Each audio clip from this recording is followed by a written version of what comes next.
স্বামী বিবেকানন্দের একটা লাইন সবসময় বলেন যে গীতা কলমের কাপড় করে দেওয়া সেরকম।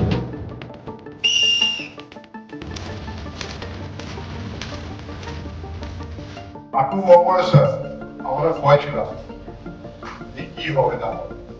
এখন একটা জল বাস করে দিয়েছে ডক্টর জয়দেব ব্যানার্জি যদি কোনো ডাক্তার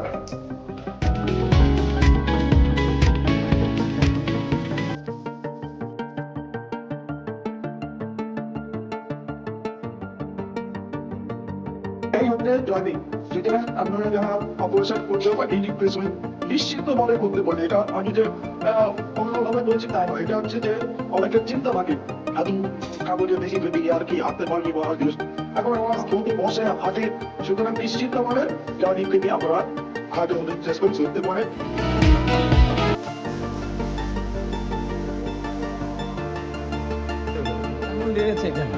হ্যাঁ, সবই খুবই ভালো লেগেছে। এখন খুব প্রেডিক্টেবল, সাকসেস রেট প্রায় 96%।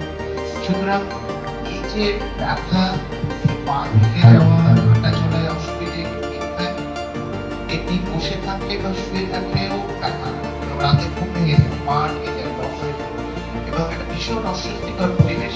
এইভাবে আটকে থেকে থেকে মানুষ ডিপ্রেশনেও চলে যায় এবং আপনার কিছুই ভালো লাগছে না, আর কি বেরোবো না, কোথাও যাবো না, এই বাড়ি যাবো না, ওর বাড়ি যাবো না। এটা থেকে মুক্তির সুযোগ আছে এবং সেই জন্য আপনারা গিয়ে বলবেন চারদিকে যে এতে কাজ হয়।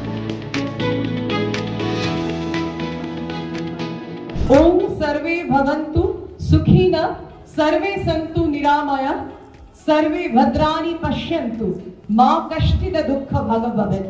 ओम শান্তি শান্তি শান্তি। সবাই সুখী থাকুন, আর সুখ তখনই আসবে যদি আমরা প্রত্যেকে সুস্থ থাকি, নিরাময় থাকি, আর তাদের ভার এই দুজনের ওপর, তারা নিশ্চয়ই আমাদের ভালো রাখবে।